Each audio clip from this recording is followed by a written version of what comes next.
I actually want to make sure that that everyone has access to it. So investing in it from a public point of view can actually be a game changer, and I want to use the office to do that. I believe that's going to help more small businesses. That's going to help growth if we can make sure that's fully accessible. I talked about the criminal justice system.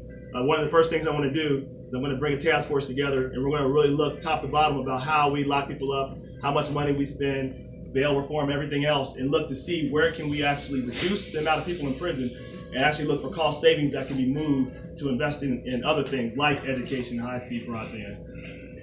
Those are some of my then education. We're going to look to use the office to reduce the cost of loans right now. That's kind of the low-hanging fruit. But then look towards other models. There's a lot of states that that are actually doing things to invest more in education to make sure that anyone. I mean, there's I think even Georgia has Georgia Promise. I think if you have a 3.0 or higher, you're guaranteed to get access and a good amount of funding to go to college. Even Tennessee has. They guarantee you community college free for 2 years. There's a lot of good models out there that we're going to pull from and look to reverse this trend of being number one in student debt and go to being number one for access and opportunity for college education. So those are my central areas. Sir.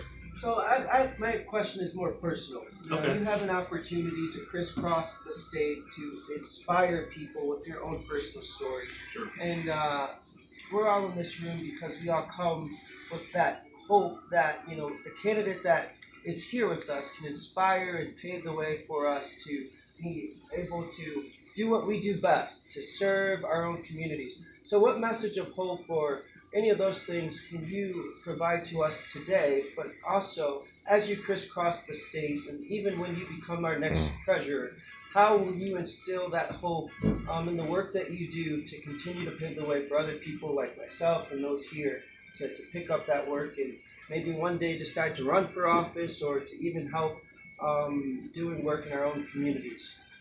Well, it's a good question. So really, when you talk about inspiring hope, it's really about making sure that people understand that, we have been in worse situations than this as a country, much worse.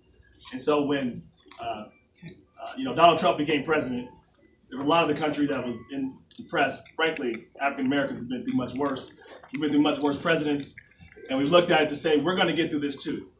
And as we think about and reflect on Dr. King, one of my favorite quotes from him is that we may have all come on different boats, but we're all in the same boat now. And so it's about making sure that we together, that we're always stronger when we come together and when we unite together. That message doesn't change. It's always been the same. And I believe Ohio understands that we're one Ohio, one community, one people. And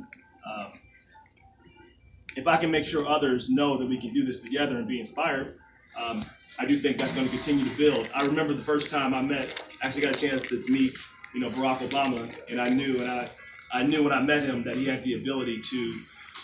I thought he could win, right? My parents didn't, and many of the older generation didn't. But I thought he could, because if you can inspire people to believe what hasn't been done yet can be done, people want to see that happen. They want to be a part of that.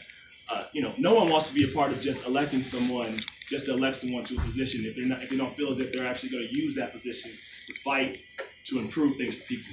You can know this about me.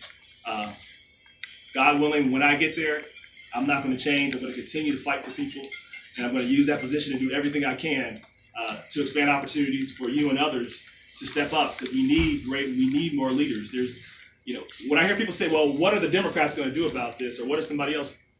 What are you going to do about it? I'm one person. The Democratic Party is an institution. What are people going to do to respond? It has to be upon all of us, because things like this happen when we get complacent. Because Donald Trump should not have been elected. But you know what? Now that he is, we need to make sure we do everything possible to re-engage and to make people understand that elections matter, politics matters, who's in office matters.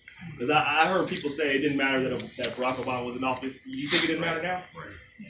It does matter. It does. And there's a big difference between Barack Obama and Donald Trump. Does anybody not believe that? And it's having an effect. So, I hope that people get inspired to want to cause good disruption. Because right now we need to definitely disrupt what's going on in Washington and across this country. Yes, sir. So in Cleveland, we have Cleveland plan, which has led to the proliferation of a lot of good quality charter school and other options outside the school district. But in Ohio, we have a big issue with failing charter schools. Yeah, we do. Really rip off a lot of parents in our community, especially our community of color. What's your view on what you can do as treasurer to enhance the accountability of charter schools, especially for police? No, so I'm definitely going to work with, Zach Space talks a lot about this. I will be working with him.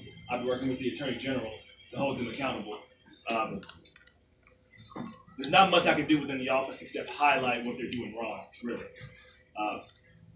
And I want to say this, I'm not against charter schools, but I'm against bad charter schools. And we have a lot of charter schools that are performing really poorly. I had a chance to hear Jeffrey Canada, right, from the Harlem Children's Zone.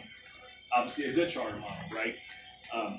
What we're going to do is make sure that when we see charter schools that are performing bad, we're going to advocate to shut them down and stop getting taxpayer money. So I can use the position, I can use the platform to highlight when I see the misuse of taxpayer dollars, which is what I should do when holding them accountable, because often that's the best way to stop it. Yes.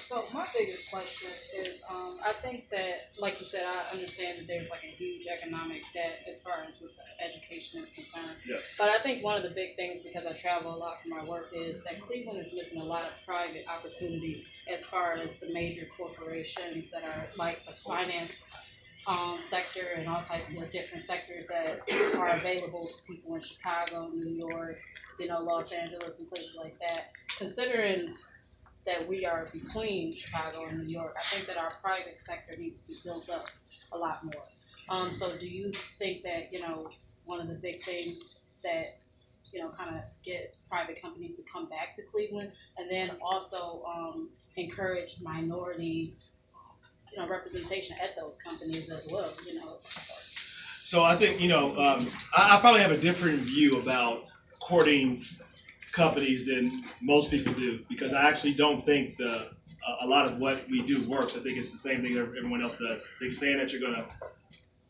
subsidize everything and just lower tax benefits. I don't think that works, right? Because if it worked, it hasn't. If it worked, we would know, because that's what we've been doing for nearly 30 years. Exactly. I actually think it's going to require more investment. So I go back to we have to do things and really find out ways we can stand out uniquely. So what I will focus on is how can we be a leader in cybersecurity, right? So and because as treasurer, cybersecurity is actually important not only for treasurer but for elections, but cybersecurity is going to be and continues to be an evolving and a growing area. So can we seek to really figure out how we can be a leader in that, working with the private sector, working with universities, and then working with government to find creative ways to push innovation and expand opportunities for people? Can we be centers of excellence for possibly cybersecurity? I think we could be.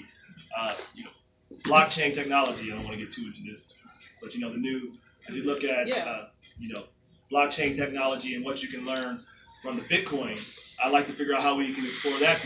I know Cincinnati's trying to be a leader in that. Perhaps we can make it across the state and really come together. So figuring out key areas of where we want to excel and not just trying to figure out how we get Amazon. I don't think that's a good strategy, but that's been the strategy of most cities. Mm-hmm. That's my opinion. So for everyone in here, what can we do? I mean, you mentioned donate or anything like that, but what else can we do for your campaign to really help you out? Well, we need again, have people sign up go to our website, have people sign up on Facebook or Instagram at Rob for Ohio. Because the more people we need engaged, the better. We're going to have more events down here, and we need more people engaged. We need to be put in front of a lot of people. I mean, that's what. I'm not from Cleveland, so I'm probably going to live here half the time of the campaign. So I hope to make sure that you can introduce me to each one of your networks. If you can host a fundraiser or a small meet and greet, and even if it brings out 15 or 20 people, that's 15 or 20 people that I didn't know. So all of that matters, and continue to spread the word. I mean, that's what helps. I don't know, Chris, you have any other suggestions about what people can do? I mean, we're kind of on the verge of really building out the coordinated campaign, obviously working with really all our fantastic down-ticket candidates, and obviously Senator Brown at the top of that. And, you know, we'll have still have the primary for the gubernatorial, but once that's kind of settled, obviously a lot of the different campaigns working together, you know, pooling resources, pooling volunteers, kind of working through that unified message. You know, everyone kind of moving forward to defeat. But I've worked on a number of different races throughout the years. I've talked to some of you, but looking around, I think this is easily by far the best ticket that we've had in many years, top to bottom. So I'm really excited to kind of keep that moving and working with everyone across the state. Other questions? I appreciate everybody's time and look forward to working with you to take back our state. Let's go. Yeah.